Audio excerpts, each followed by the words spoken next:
Mesdames et messieurs, bienvenue dans votre vidéo du mercredi. Aujourd'hui, je vous montre comment graver du PLA. C'est parti!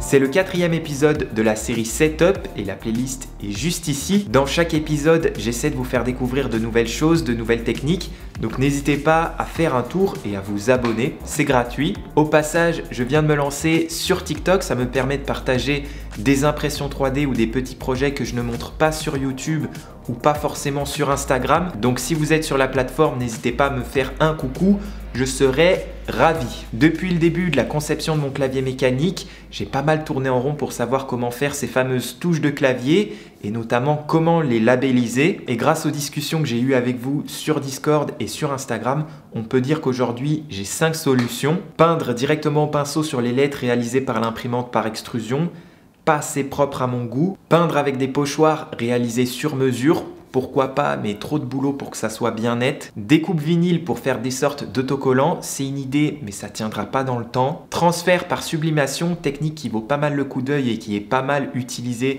pour ce genre de projet. Elle consiste à imprimer une image avec de l'encre de sublimation sur un papier de transfert qu'on vient ensuite transférer sur un objet avec de la chaleur.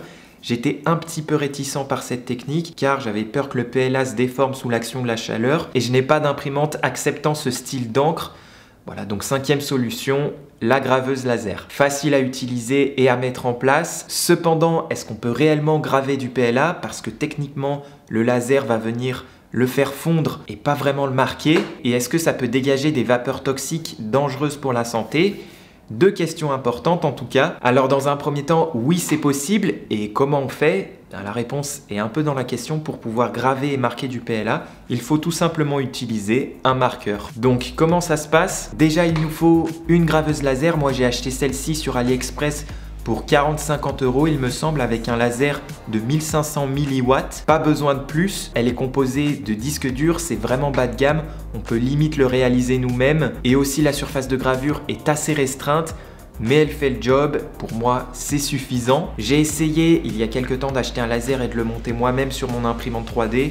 Ça n'a pas marché, je me suis pris la tête et j'ai fait de mauvais achats. Donc si vous voulez vous procurer une graveuse laser, je vous encourage à investir dans une graveuse un budget un peu plus de 100 € ou sinon d'acheter un vrai module laser pour votre imprimante 3D en 12 ou 24 volts selon vos cartes mères. Ne faites pas l'erreur comme j'ai fait moi. Sinon, en dernier recours, si vous n'avez pas un gros budget, que vous voulez une solution qui marche sans vous prendre la tête, faites comme j'ai fait là. Procurez-vous cette petite graveuse laser, elle fait le café.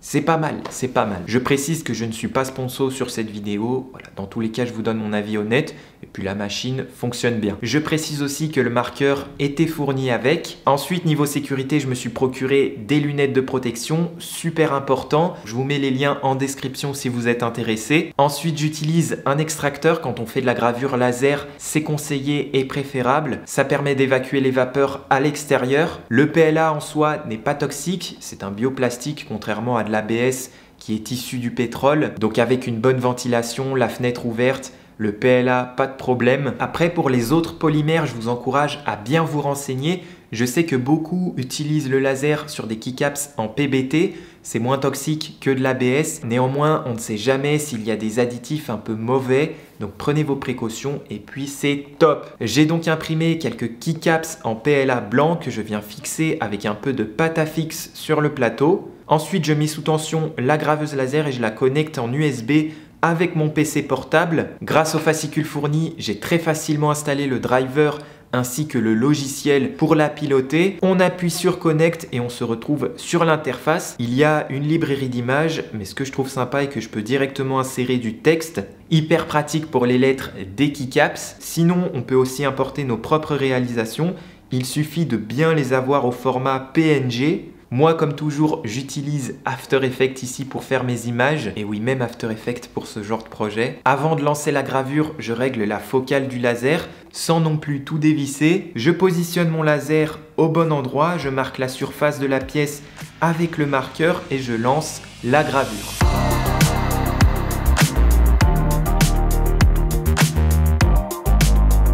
Ça prend pas plus de 20 secondes et une fois terminé, j'utilise la petite gomme à tableau pour enlever le surplus d'encre. Et normalement, l'encre n'a même pas eu le temps de sécher, donc même pas besoin d'utiliser de l'alcool pour nettoyer. Le résultat m'a beaucoup surpris, c'est hyper clean, tip top! Et comme je souhaitais l'avoir, ça semble ne pas s'estomper aussi facilement. Évidemment, ce n'était pas parfait du premier coup, j'ai pas mal bidouillé avec les réglages. Il faut trouver le bon temps d'exposition, la luminosité du laser, le nombre de passes, la quantité d'encre à marquer. J'ai failli me lancer dans un plan d'expérience pour maîtriser tous mes réglages. Le temps idéal d'exposition que j'ai obtenu est autour des 10 secondes. Au-delà, le PLA commence à fondre et ça fait un état de surface pas très propre. Une passe, ça suffit, j'ai essayé avec deux, j'ai pas forcément vu de différence.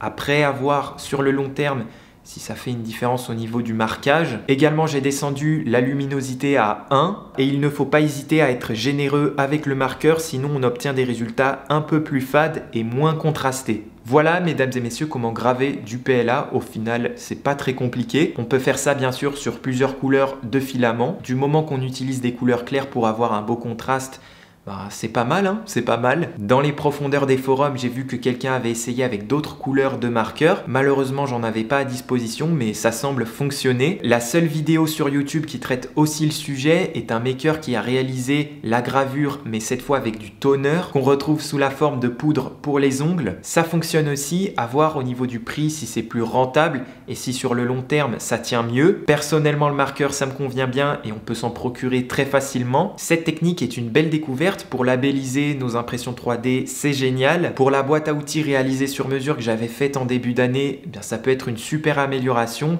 malgré que cette graveuse laser sera trop petite malheureusement pour accueillir ces grosses pièces. Comme autre exemple de gravure, j'ai réalisé cette pièce pour mon porte-clés avec mon numéro gravé si je viens à les perdre, pourquoi pas. Pour revenir sur mes keycaps, j'avais testé de combiner la résine et le PLA pendant le test de la Elegoo Mars Pro et ça me convient plutôt bien. Je pense que je vais clôturer le chapitre des touches de clavier avec cette technique. Et pour revenir sur le clavier de manière générale, je pense qu'on est plutôt bien rendu. J'ai apporté des modifications sur mes PCB, notamment avec des angles chanfreinés pour mieux accueillir le bandeau LED. J'ai aussi revu ma conception au niveau de l'assemblage du châssis et la partie basse et milieu seront imprimés en une seule pièce avec changement de filament. Il ne reste plus qu'à assembler tout ça, de passer au code et ça sera terminé. Donc dans le prochain épisode du projet Setup, j'espère qu'on aura un beau clavier tout beau qui fonctionne. Il y aura peut-être un épisode intermédiaire ou additionnel sur la lubrification des switches pour avoir ce bruit ici.